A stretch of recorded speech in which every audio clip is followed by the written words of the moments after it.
नमस्कार. मी राजश्री बर्वे. धनंजयच्या हीरक महोत्सवी वर्षाच्या निमित्ताने होणाऱ्या कथा अभिवाचनाच्या कार्यक्रमात मी आपलं सर्वांचं स्वागत करते. या कोरोनाच्या काळाला समर्पक अशी एक कथा मी आज आपल्यापुढे सादर करणार आहे. कथेचं नाव आहे बॅक्टेरियल एस्पेरांटो. ही कथा धनंजयच्या दिवाळी 2008 या अंकात प्रसिद्ध झाली होती. लेखक आहेत प्राध्यापक पु. रा. रामदासी. अभिवाचक राजश्री बर्वे. सुमनचं नाव पुकारलं जाताच टाटा हॉल टाळ्यांच्या आवाजानं दुमदुमला. विज्ञानाच्या क्षेत्रात अत्यंत प्रतिष्ठित समजलं जाणारं आणि नाविन्यपूर्ण संशोधनासाठी दिलं जाणारं यावर्षीचं हेस्टिंग्ज सायन्स अवॉर्ड सुमननं टाळ्यांच्या कडकडाटात स्वीकारलं. मिस केपलरनं तिला 2 शब्द बोलण्याचा आग्रह केला. केपलर या ज्येष्ठ विज्ञान विदुषी होत्या. सुमन उठली. तिनं प्रेक्षागृहावर नजर फिरवली आणि म्हणाली, हा सत्कार खरं तर माझा नाही. मी जे संशोधन केलं त्यामागं आदरणीय देबाशिष सर, माझे सहकारी आणि स्वर्गवासी आई वडील या सर्वांचंच ऋण आहे. जागतिक पातळीवर विकसित केल्या जाणाऱ्या मानवी संवादाला एस्पेरांटो असं म्हटलं जातं. म्हणून जीवाणूंच्या परस्पर संपर्क यंत्रणेला मी बॅक्टेरियल एस्पेरांटो अशी संज्ञा दिली आहे. मानवाला अनेक रोगांनी त्रस्त करणारे लाखो करोडो जीवाणू परस्परांशी कसा संवाद साधतात, म्हणजेच कोरम सेन्सिंग कसं करतात, याचा अभ्यास मी केला. त्यासाठी मायक्रोस्कोपिक चष्मा बनवून वापरला. पण माझ्या ध्येयाचा हा फक्त एक टप्पा आहे.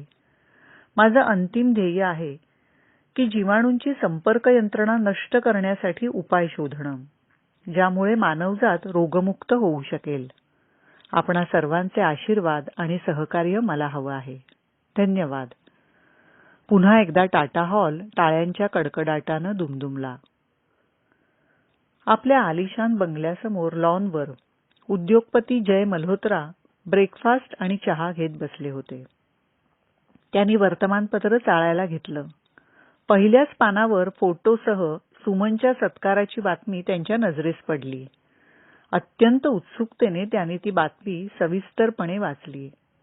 यापूर्वी सुद्धा त्यांनी तिच्या संशोधनाविषयी 4-2 आर्टिकल्स वाचली होती. त्या लेखांमधून या तरुण संशोधिकेच्या कुशाग्र बुद्धिमत्तेची चुणूक त्यांना जाणवली होती. त्याचवेळी त्यांनी सुमनला आपल्या जय फार्मास्युटिकल कंपनीमध्ये मोठ्या पदावर घ्यायचा विचार केला होता आणि तिच्याशी संपर्क साधला होता. मल्होत्रांच्या डोळ्यासमोर आत्ताही तो प्रसंग जसाच्या तसा उभा राहिला. जय मल्होत्रांची मर्सिडीज कार ताज हॉटेलच्या पोर्चमध्ये येऊन थांबली. शोफरनं दरवाजा उघडला आणि देखण्या व्यक्तिमत्वाचे जय मल्होत्रा कारमधून उतरले. त्यांनी पाहिलं, ती समोरच उभी होती. जेमतेम 5 फूट उंची, किरकोळ देहयष्टी, निमगोरा रंग, काळ्या फ्रेमचा चष्मा आणि सलवार कमीज. ती त्यांच्याकडे पाहून हसली. त्यांच्या मनात आलं, ही तर अतिसामान्य तरुणी दिसतीये. खरंच काही संशोधक शास्त्रज्ञ आहे? हॅलो सर, मी सुमन. हॅलो सुमन. मल्होत्रा स्वतःला सावरत रुबाबात पुढे आले. ताज हॉटेलच्या डिलिशियस रेस्टॉरंटमध्ये कॉफीची ऑर्डर देऊन काही क्षण मल्होत्रा तिच्याकडे बघत राहिले आणि मग म्हणाले, मिस सुमन, सायन्स मॅगझिनमध्ये आलेले तुमचे लेख मी वाचले. खूप आवडले मला. You are genius. Thank you sir, ती न संकोचता म्हणाली. सध्या तुम्ही जीवाणूंवर संशोधन करताय ना? हो, जीवाणूंच्या कोरम सेन्सिंगचा शोध घेतेय. कोरम सेन्सिंग म्हणजे? मल्होत्रांच्या प्रश्नाचा अंदाज आल्यानं ती लगेच म्हणाली, जीवाणूंचा एकमेकांशी जो संपर्क चालतो त्याला कोरम सेन्सिंग म्हणतात. म्हणजे आपण माणसं ज्याप्रमाणे भाषा वापरून संपर्क साधतो तसंच. ओह, पण कशासाठी? सांगते ना. जीवाणूंना माणसावर जेव्हा हल्ला करायचा असतो तेव्हा त्यांना परस्परांशी संपर्क साधणं आवश्यक असतं. आणि अच्छा, मल्होत्राने तिचं बोलणं अर्ध्यावरच तोडलं. तेवढ्यात वेटरनं कॉफी आणली. घ्या सुमन, कॉफी घ्या. सुमननं कॉफीचा घोट घेतला. मल्होत्रा कपाशी चाळा करत म्हणाले, या रिसर्चमधून तुम्हाला खूपच समाधान मिळत असेल. अर्थातच, खूप समाधान, सुमन हसत म्हणाली. त्यावर पटकन मल्होत्राने विचारलं, पगार किती मिळतो? त्यांचा प्रश्न ऐकून सुमननं त्यांच्याकडे पाहिलं. क्षणभरानं मोकळं हसत ती म्हणाली, मल्होत्रा साहेब, एक विनंती आहे. आडवळण घेण्यापेक्षा ज्यासाठी तुम्ही मला एवढ्या मोठ्या हॉटेलमध्ये बोलावलंय ते तुम्ही स्पष्टच बोलावं. यावर मन मोकळं हसत मल्होत्रा म्हणाले, good good, I like it. मगाशी तुम्हाला दारात पाहिलं, तुमची साधी राहणी पाहिली म्हणून पगाराविषयी. I know sir, I know. माझे कपडे खूप साधे आहेत, कारण माझं काम बऱ्याचदा घाण जागेवर चालतं, जिथं जीवाणू जगतात, वाढतात. माझा चष्मा सुद्धा साधा आहे, तुमच्यासारखा सोनेरी काड्यांचा, रिमलेस, इम्पोर्टेड आणि कोटेड ग्लासेसचा नाही. सॉरी मिसेस सुमन, माझे शब्द तुम्हाला बोचले असतील तर, मल्होत्रांनी दिलगिरीच्या स्वरात म्हटलं. सुमन म्हणाली, नाही मल्होत्रा साहेब, तुम्ही ज्या विश्वात जगता तिथं याच गोष्टींना महत्त्व आहे हे मी जाणते. एनिवे, तुम्ही बोला. क्षणभर थांबून मल्होत्रा म्हणाले, मिस सुमन, तुमच्यासारख्या बुद्धिमान माणसांची मी कदर करतो, आदर करतो. माझ्या ग्रुप ऑफ इंडस्ट्रीजमध्ये जय फार्मास्युटिकल्स कंपनी आहे, जी अनेक अँटीबायोटिक्स व इतर औषधं बनवते. माझी इच्छा आहे की तुम्ही माझ्या कंपनीत रिसर्च अँड डेव्हलपमेंट युनिटला जॉईन व्हावं. तिथं तुम्ही बॅक्टेरियावर रिसर्च करावा आणि त्याचा उपयोग कंपनीला अधिकाधिक प्रभावी औषधं बनवण्यासाठी व्हावा. एवढं बोलून मल्होत्रा तिच्या प्रतिक्रियेचा अंदाज घेण्यासाठी थांबले, पण तिचा चेहरा निर्विकार होता. ते पुढे म्हणाले, तुम्हाला वर्षाला 3 लाख रुपये पगार, इतर भत्ते, कंपनीतर्फे रेसिडेन्शियल फ्लॅट आणि एसी कार मिळेल. छान आहे तुमची ऑफर, सुमन म्हणाली. तसा मल्होत्रांचा चेहरा उजळला. काहीशा अधीरतेने त्यांनी विचारलं, मग कधी जॉईन होता? मल्होत्रा साहेब, छान आहे तुमची ऑफर, एवढंच म्हटलं मी. ऑफर स्वीकारली असं नाही म्हटलं. हे ऐकून मल्होत्रा किंचित गडबडले आणि म्हणाले, म्हणजे आय मीन, तुम्हाला पगार कमी वाटत असेल तर तुमची ऑफर सांगा. नाही साहेब, तुम्ही यापेक्षा कितीही मोठी ऑफर दिली तरी सॉरीच म्हणेन. सॉरी साहेब, सुमन शांतपणे म्हणाली. पण मल्होत्रा मात्र या उत्तराने अशांत झाले. या सामान्य मुलीला आपण 10 मिनिटात आपल्या कंपनीत नेऊ असं त्यांना वाटलं होतं. का? त्यांच्याही नकळत त्यांचा स्वर कठोर झाला. साहेब, खरं तर तुमच्या काला उत्तर द्यायला मी बांधील नाही, पण तरीही तुमचा अपेक्षाभंग आणि तुमचा राग तुमच्या चेहऱ्यावर दिसतोय म्हणून उत्तर देते. मल्होत्रांना विलक्षण अस्वस्थ वाटलं. ही पोरगी भयंकर आहे. सुमन म्हणाली, do you know mister Malhotra, मी संशोधन का करतेय? ऑफकोर्स, तुम्हाला माहीत नसणारच. मी सांगते. मी 8-9 वर्षाची असताना माझी आई जीवाणू संसर्गानं तडकाफडकी वारली. खूप रडले मी, खूप. मला माहित नाही त्यावेळी प्रभावी औषधं होती की नव्हती. लहान होते ना. पण दुःख मात्र मोठं होतं, प्रभावी होतं.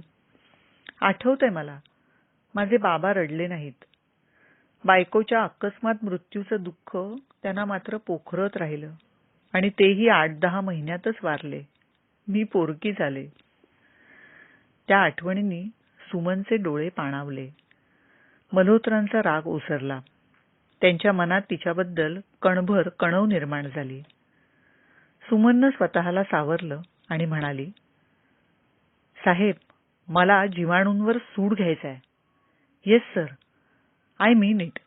मला जे दुःख भोगावं लागलं ते दुसऱ्या कुणाच्या वाट्याला येऊ नये म्हणून त्या जीवाणूंचा नाश करायचा विचार त्या वेळेपासूनच माझ्या मनात रुजलाय. काही क्षण शांततेत गेले. मल्होत्रांनी विचार केला या हळव्या माणसांना व्यावहारिक अक्कल नसते. या हळव्या क्षणांमध्येच पुन्हा एकदा प्रयत्न करावा. ते सहानुभूतीनं म्हणाले, फार वाईट वाटलं ऐकून. खरंच अशी वेळ कुणाही लहान मुलावर येऊ नये. पण मी तर आता आग्रहानं म्हणेन, तुम्ही माझी ऑफर स्वीकाराच. आपण दोघं मिळून हे कार्य करू. सुमन मात्र आपल्याच तंद्रीत म्हणाली, अनेक सहृदय लोकांचे ऋण घेत घेत मी मोठी झाले. लोक म्हणतात की काळ हे प्रत्येक दुःखावरचं औषध असतं. पण माझ्या मते काळ हे औषध नसून आवरण असतं, ज्यामुळे दुःखावर काळाचे थर जमतात. पण दुःख आतमध्ये तसंच राहतं, ठसठसणारं, किंवा सुईच्या अग्रा एवढ्या जाणीवेनं तडफडत जागं होणारं. एक सुस्कारा टाकून सुमन पुढं म्हणाली, देबूसरांच्या मार्गदर्शनाखाली डॉक्टर रावांच्या मदतीनं संशोधनात मी बऱ्यापैकी प्रगती केली आहे. आय नो, मृत्यू अटळ असतो, पण या जीवाणूंमुळे तो कधीही कुणालाही अवेळी गाठतो.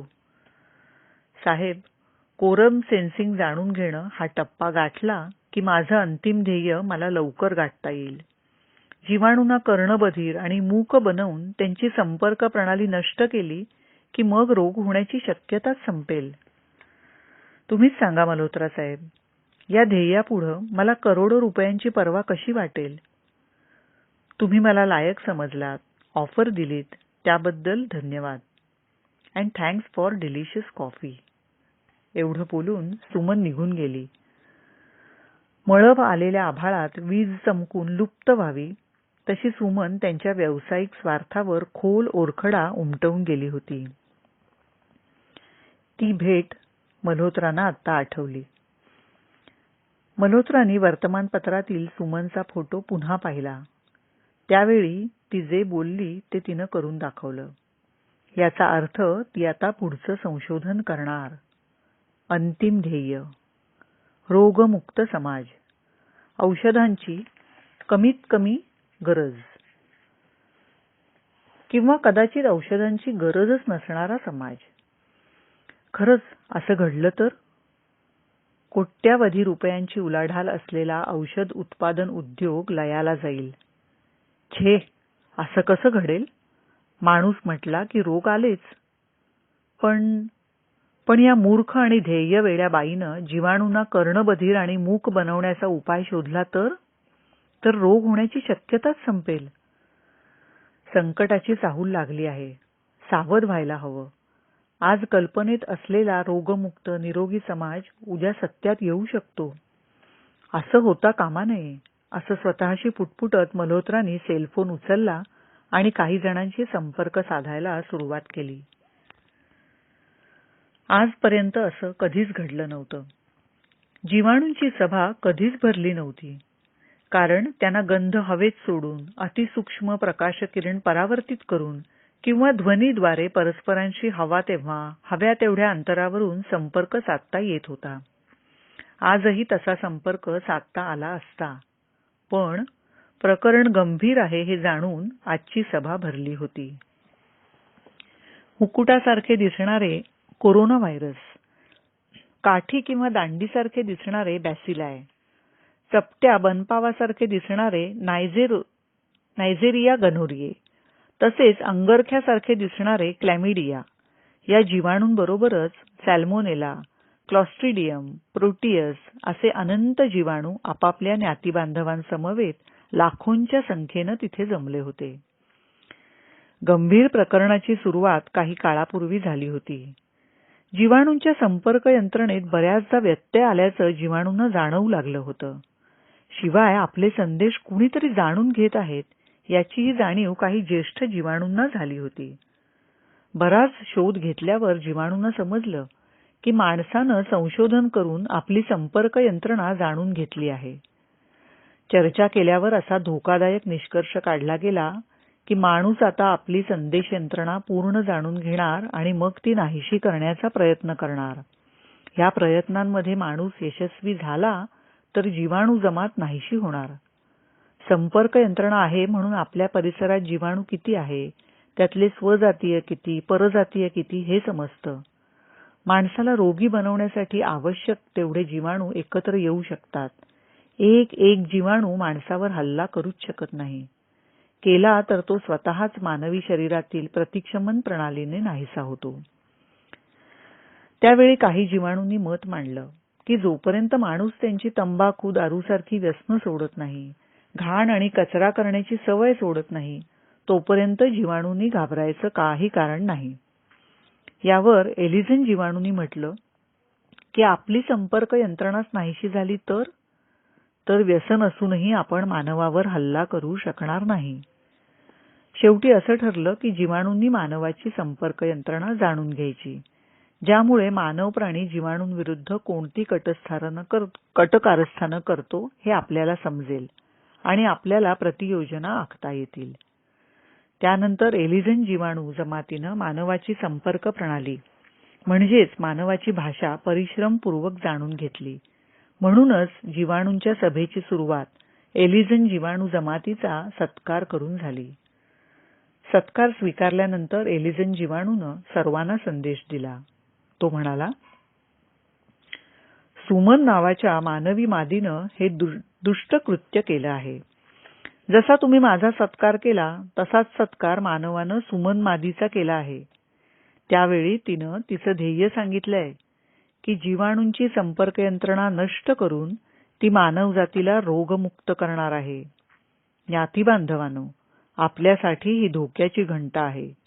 तेव्हा एक दिलानं आपण या संकटाचा सामना करू. एलिझनचा संदेश समजला तेव्हा सर्व समूहात खळबळ माजली. प्रत्येक जण त्या मादीवर संतापला. बॅसिलाय म्हणाला, मी त्या मादीच्या डोळ्यात शिरतो. त्यावर क्लॅमिडिया म्हणाला, तुझ्यामुळे फक्त तिचे डोळे लाल होतील. त्यापेक्षा मी जातो आणि तिच्या डोळ्यांना ट्रॅकोमा रोग लावतो. हे ऐकून क्लॉस्ट्रिडियम म्हणाला, यापेक्षा मला साथ द्या. मी तिला धनुर्वातानं एकदम लुळी करून टाकतो. अनेक जीवाणूंनी आपापला राग व्यक्त केला. सुमन मादीला नाहीसं करण्याची, निदान विकलांग करण्याची सर्वांनाच घाई झाली होती. पण ज्येष्ठ जीवाणूंनी सर्वांना शांत करीत म्हटलं, तुमचा उत्साह वाखाणण्यासारखा आहे. त्या मादीवरचा तुमचा रागही अस्थानी नाही. पण घाईघाईनं कृती करायला नको, कारण ती मादी आपल्या योजना जाणून घेऊ शकते. मग काय करायचं? अतिसूक्ष्म अशा रिनोव्हायरसने विचारलं. त्यावर एलिझन म्हणाला, सुमन मादी आपल्याला प्रतिबंधित अशा प्रयोगशाळेत फार वेळ नसते. तिचं सारं संशोधन बाहेर उघड्यावर चाललेलं मी पाहिलंय. जमिनीवर, सडक्या भाज्या व फळांवर, गाईगुरांच्या मानवी विष्ठेवर, म्हणजेच आपण जिथं वस्ती करतो तिथं ती निरीक्षण करते. शिवाय विरंगुळा म्हणून सुमन मादी एका छोट्या मैदानात एक खेळ खेळते. तिच्या हातात जाळीची बॅट असते. त्यानं ती चेंडूला मारते. त्यावेळी तिच्या बुटामध्ये, बॅटमध्ये, टॉवेलमध्ये आपण प्रवेश करू आणि नंतर सर्वजण एकाच वेळी तिच्या शरीरात शिरून तिला आपला इंगा दाखवू. छान, उत्तम योजना, असा अभिप्राय देत ज्येष्ठ जीवाणू पुढे म्हणाला, आता प्रतिज्ञा करा. आपल्या जमातीची शत्रुमादी संपवल्याशिवाय आपण माघार घ्यायची नाही. तिथं जमलेल्या लाखो करोडो जीवाणूंनी प्रतिज्ञा केली आणि ती ऐतिहासिक सभा संपली. जयराम मल्होत्रांच्या फार्म हाऊसवर मोजके औषध उत्पादक जमले होते. टेबल आणि खुर्च्या मांडून वेगवेगळ्या मद्याच्या बाटल्या बाकी सरंजामासह मांडल्या होत्या. दिनू झरीवाला, राजनाथ ठाकूर, टी रामकृष्णन, कांतीभाई मेहता हे एका बाजूला बोलत उभे होते. सर्वांनाच उत्सुकता होती की जय मल्होत्रानं एवढ्या तातडीनं सर्वांना कशासाठी बोलावलं. त्यांची चर्चा चालू होती तेवढ्यात फार्म हाऊसच्या बंगलीवजा इमारतीतून मल्होत्रा तिथं आले. सर्वांशी हस्तांदोलन करीत त्यांनी सर्वांना ड्रिंक ऑफर केलं आणि पुढे म्हणाले, मित्रांनो, एरवी आपण बिझनेस रायव्हल असलो तरी औषध उत्पादन क्षेत्रावर संकट आलं तर मित्र आहोत. निदान असायला हवं. आज तुम्ही वर्तमानपत्रात एक बातमी वाचली असेल, मिस सुमन. मग मल्होत्रांनी बराच वेळ सुमनची संपूर्ण माहिती आणि ती बातमी विशद केली आणि शेवटी म्हटलं, आपलं साम्राज्य उभं आहे जीवाणूंच्या अस्तित्वावर. जीवाणू आणि त्यांचं कोरम सेन्सिंग आहे म्हणून रोग आहेत, आणि रोग आहेत म्हणून आपल्या औषधांना मागणी आहे. कदाचित तुम्हाला वाटेल, कोण कुठची ती सामान्य संशोधिका आणि तिचं ते संशोधन, ज्यासाठी एवढं घाबरायचं काय कारण? पण मित्रांनो, सर्वस्व बेचिराख करणारी भयानक आग एका छोट्या ठिणगीनेच लागते. तेव्हा विचार करा, आग लागू नये, पसरू नये असं वाटत असेल तर ठिणगी विझवावी लागेल. मल्होत्रांच्या बोलण्यातील आशय आणि गांभीर्य सर्वांनाच जाणवलं. सर्वच जण गंभीर झाले. मल्होत्रा पुढे म्हणाले, सुमनला मी चांगलीच ओळखतो. ध्येयवेडी आहे बिचारी. निरोगी समाजासाठी संतांनी केलेल्या प्रार्थना प्रत्यक्षात आणण्याचं स्वप्न आहे बिचारीचं. मल्होत्रा साहेब, काय वय आहे तिचं? म्हणजे अगदी तरुण असेल तर त्या बिचारीला आपण सर्वार्थानं श्रीमंत करून टाकू.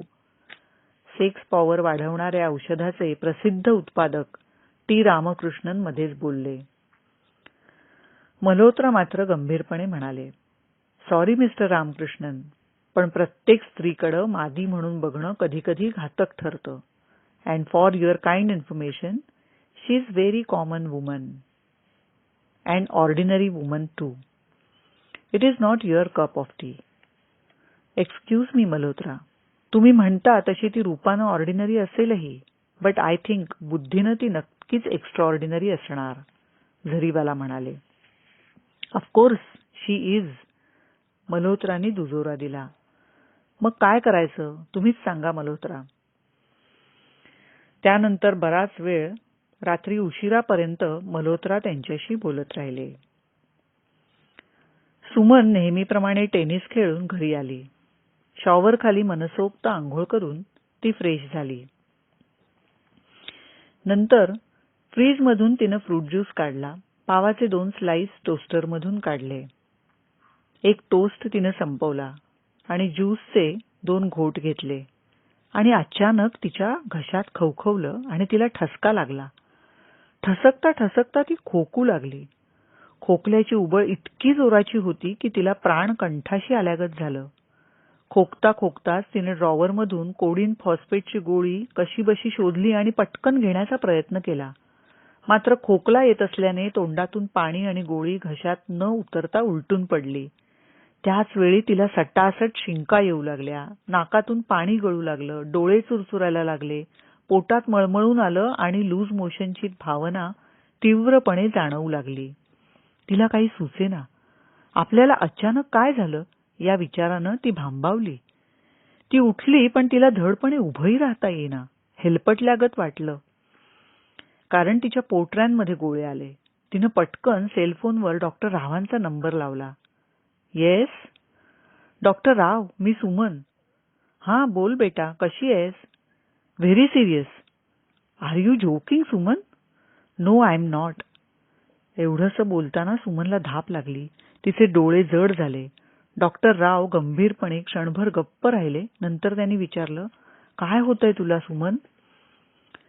उत्तर द्यायला सुमन शुद्धीवर राहिलीच नव्हती. टेनिस कोर्टपासून घरी पोहोचेपर्यंत जीवाणूंचे थवेच्या थवे तिच्या नाकात, कानात, घशात आणि आतड्यात पोहोचले होते. प्रोटियसनं तिच्या मोठ्या आतड्यात शिरकाव केला होता, तर लाखोंच्या संख्येनं रिनो व्हायरसेसने तिच्या नाकात आणि घशात बजबजपुरी केली होती. सभेमध्ये केलेल्या प्रतिज्ञेनुसार सॅल्मोनेला, शिगेला, क्लॉस्ट्रिडियम अशा अनेक जीवाणूंनी तिला गारद करण्यासाठी तिच्या शरीरात प्रवेश केला होता. डॉक्टर रावांच्या प्रसंगावधानामुळे तासाभरात सुमनला दवाखान्यात भरती करण्यात आलं. तिला तपासताना डॉक्टर रावांसारखा अनुभवी तज्ज्ञही अचंबित झाला. एकाच वेळी एवढ्या विकारांची लागण कशामुळं? तिला धाप लागली होती, युरिनवरचं नियंत्रण गेलं होतं, रक्तातील प्लेटलेट्सची मात्रा घसरली होती, ॲक्यूट फ्लूच्या लक्षणांबरोबरच डायरियाची लक्षणंही दिसत होती. कंजक्टिव्हायटिसमुळे तिचे डोळे सुजल्यागत दिसत होते. डॉक्टर रावांनी ताबडतोब उपचार सुरू केले. 8 दिवस लोटले होते. हॉस्पिटलच्या आपल्या केबिनमध्ये बसलेले डॉक्टर त्रिवेदी अत्यंत बेचैन होते. 40शी ओलांडलेले त्रिवेदी वडिलांच्या हट्टापायी डॉक्टर बनले होते आणि तोच प्रकार त्यांनी आपल्या मुलाबाबत अवलंबला होता. त्रिवेदी स्वतः दवाखान्यात डॉक्टर रावांच्या कृपेने चिकटले होते. बाहेर त्रिवेदींची स्वतंत्र प्रॅक्टिस होती, पण जेमतेमच. अशा परिस्थितीत देणगी देऊन मुलाला मेडिकलला पाठवलं होतं. पैशांची जुळणी अवघड जात होती. अशा वेळी नैतिक काय आणि अनैतिक काय हाच प्रश्न सतावत होता. मल्होत्रांसारखा उद्योगपती जेव्हा ऑफर देतो तेव्हा ती सारी अतृप्त स्वप्न पूर्ण करणारी असते. बाकी डॉक्टर्स कारनं येतात. आपण रहदारीचं कारण सांगत अजून किती काळ स्कूटरनं यायचं. त्रिवेदींची द्विधावस्था झाली होती. एका बाजूला आईवडिलांनी दिलेले पापभिरू संस्कार होते, तर दुसऱ्या बाजूला मल्होत्रांचे व्यावहारिक मंत्रवत वाटणारे शब्द होते. फार्म हाऊसवर स्वतःच्या हातानं आपल्याला स्कॉचचा भरलेला ग्लास देताना मल्होत्रा म्हणाले होते, डॉक्टर त्रिवेदी, प्रगतीच्या शिखराकडे जाताना अनेकदा अनेक दगड आपल्या पायानं दरीत कोसळतात. त्याचं आपण वाईट मानू नये. कर्मधर्म संयोगानं सुमन तुमच्याच दवाखान्यात ॲडमिट आहे. तिला अनेक रोगांची लागण झाली आहे. अशा वेळी ती दगावली तर तुमच्यावर कुणी केसा इतकाही संशय घेणार नाही. तुम्ही डॉक्टर आहात. तिला मुक्त करण्याचे किरकोळ मार्ग मी सांगायला नकोत. विचार करा. तुम्ही ऑफर नाकारलीत तर माझं नुकसान नाही. मी दुसऱ्या कुठल्याही डॉक्टरला पटवेन, पण त्यात तुमचं नुकसान आहे.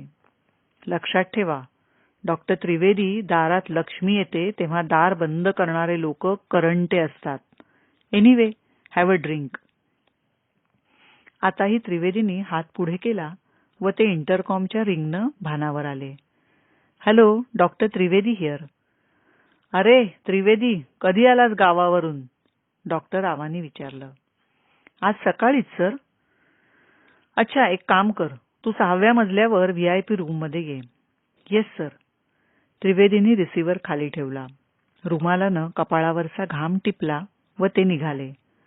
6व्या मजल्यावरची VIP रूम वैद्यकीयदृष्ट्या अत्यंत सुसज्ज होती. त्रिवेदी आत आले तेव्हा डॉक्टर राव स्वतः सलाईनच्या बाटल्यामध्ये टेट्रासायक्लिनचे इंजेक्शन भरत होते. त्रिवेदींनी बिछाण्यावर पडलेल्या सुमनकडे पाहिलं. खूप मलूल दिसली. तिनं क्षीणपणे हसत त्रिवेदींकडे पाहिलं. Good evening sir. Good evening Trivedi. अरे ये, कशी झाली तुझी वापीची ट्रीप? रावांनी विचारलं. छान झाली. गुड. हे बघ त्रिवेदी, तुला या पोरीबद्दल वेगळं सांगायला नको. अवॉर्ड विनिंग सायंटिस्ट आहे बाबा ही. I know sir. अरे, बॅक्टेरियाचा कोरम सेन्सिंग शोधला हिनं. मला तर डाऊट येतो की बॅक्टेरियाना हिचा उद्योग समजला म्हणून त्या सगळ्या बॅक्टेरियाने हिच्यावर हल्ला केला. काय? असं म्हणत डॉक्टर राव डोळे मिचकावत हसले. त्रिवेदीही हसले. राव पुढे म्हणाले, त्रिवेदी, मी 4 दिवस हैदराबादला चाललोय डायबिटीस कॉन्फरन्ससाठी. म्हणून सुमनची जबाबदारी मी तुझ्यावर टाकतो. करशील ना? Of course sir. त्रिवेदी उत्स्फूर्तपणे म्हणाले, पण पुढच्याच क्षणी त्यांचं मन सरकलं. जिचा काटा काढायचा तिच्याच संरक्षणाचा प्रस्ताव आला. तोही कुणाकडून? उपकारकर्त्याकडून.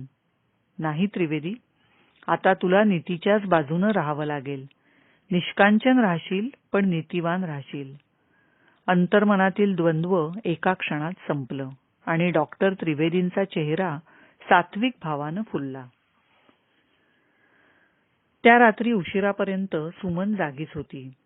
डॉक्टर रावांचं एकच वाक्य तिच्या कानात घुमत होतं.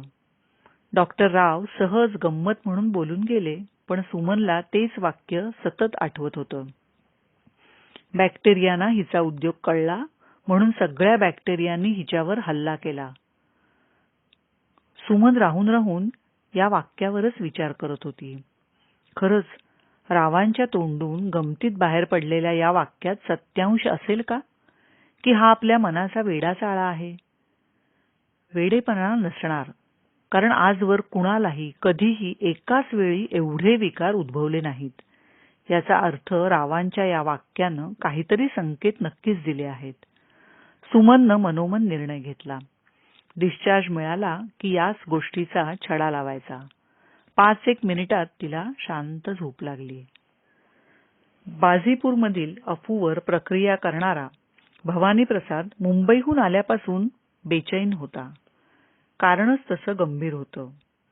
जय मल्होत्रासारख्या मोठ्या कस्टमरचा निरोप मिळताच भवानी प्रसाद लगोलग मुंबईला गेला होता.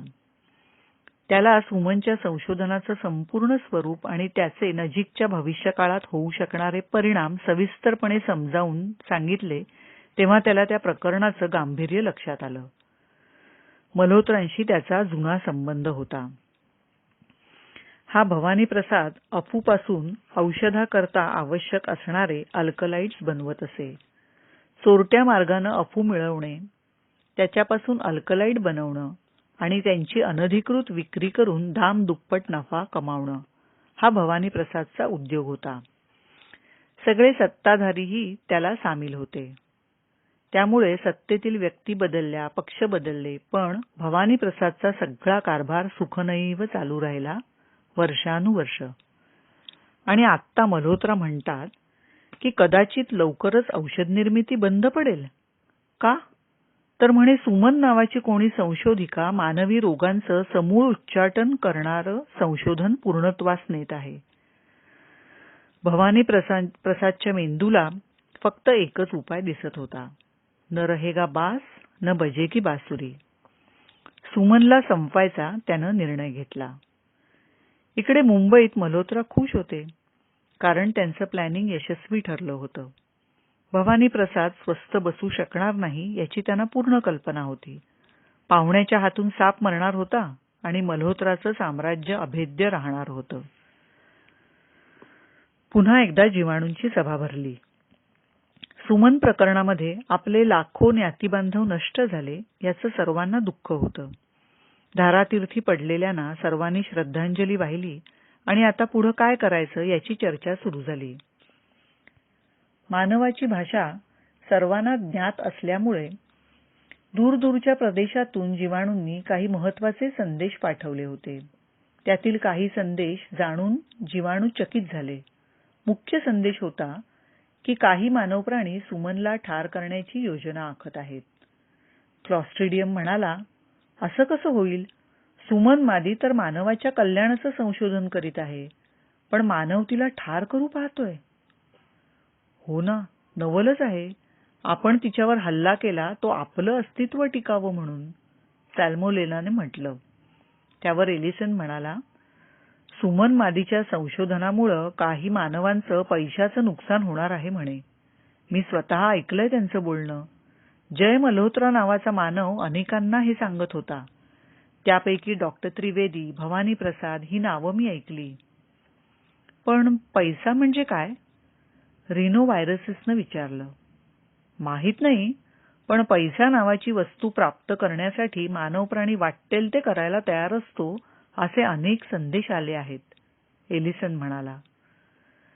जीवाणूंनी मग बरीच चर्चा केली, पण पैसा म्हणजे नेमकं काय आणि पैसा नावाची वस्तू मानवाला प्रचंड प्रमाणात का हवी असते या प्रश्नांची उत्तरं कुणालाच देता आली नाहीत. मात्र त्यांच्यात या गोष्टीवर एकमत झालं की जर माणूसच सुमनला मारणार असेल तर आपण जीवाणू जमातीनं आता तिच्यावर पुन्हा हल्ला करण्याची गरज नाही. आपलं काम परस्पर माणूसच करतोय. जीवाणूंचं हे कोरम सेन्सिंग ऐकून सुमन अवाक झाली. डिस्चार्ज मिळाल्यानंतर काही दिवसातच तिनं विविध ठिकाणी जाऊन कोरम सेन्सिंग जाणून घ्यायला सुरुवात केली होती. कारण डॉक्टर रावांचं ते वाक्य कुठंतरी तिच्या मनात रुजलं होतं आणि आज ते खरं ठरलं होतं. दलदलीच्या जागी निरीक्षण करताना सुमननं जीवाणूंची सभा आणि सभेतील संपूर्ण संदेश जाणून घेतले आणि ती अवाक झाली. मला ठार मारणार आहे? कोण हा जय मल्होत्रा?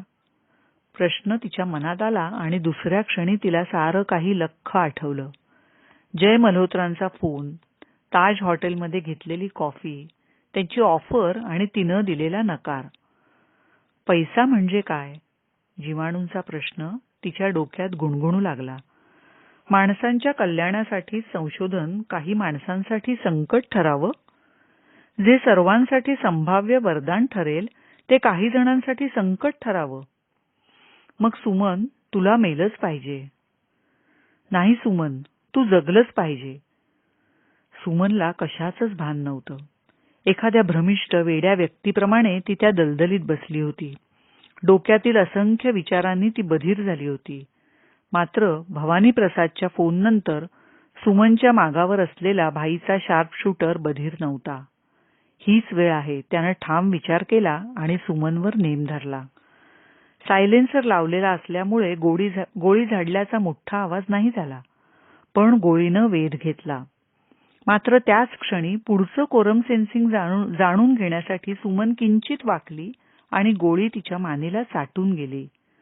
सुमनला आपल्या मानेवर वेदनेची एक जळजळीत रेषा जाणवली. मानेवरून तिच्या गळ्यावर रक्ताचे ओघळ आले आणि ती जोरात किंचाळली. सुमनवर झालेल्या प्राणघातक हल्ल्याची बातमी सर्वत्र वाऱ्यासारखी पसरली. दवाखान्यात मीडियाची प्रचंड गर्दी जमली होती. देबू सरांना फार मोठा धक्का बसला होता. सुमनवर हल्ला कुणी केला, का केला?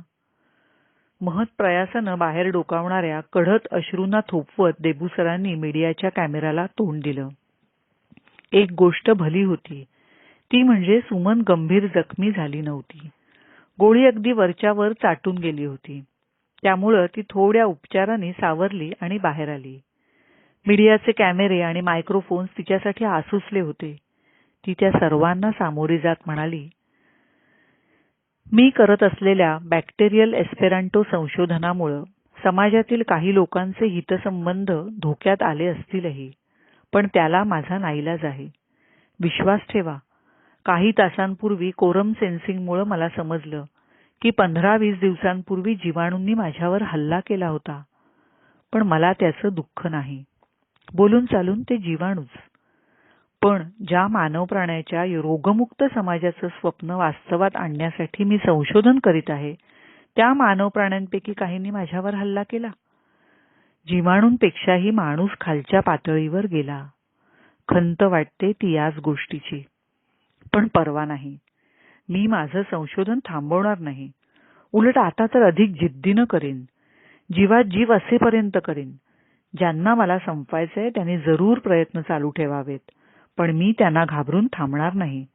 माझा प्राण गेला तरी चालेल, पण मी संशोधन करणारच. सर्वेपि सुखिनः सन्तु सर्वे सन्तु निरामय. ही संतांची प्रार्थना प्रत्यक्षात उतरेल तेव्हाच थांबेन मी. एवढं बोलून सुमन तिथून निघून गेली. डबडबलेल्या डोळ्यांनी देबूसर तिच्या पाठमोऱ्या आकृतीकडे पाहत राहिले. आपण आता विज्ञान कथा ऐकलीत. त्याचं नाव होतं बॅक्टेरियल एस्पेरांटो. लेखक प्राध्यापक पु. रा. रामदासी. अभिवाचक राजश्री बर्वे. धन्यवाद.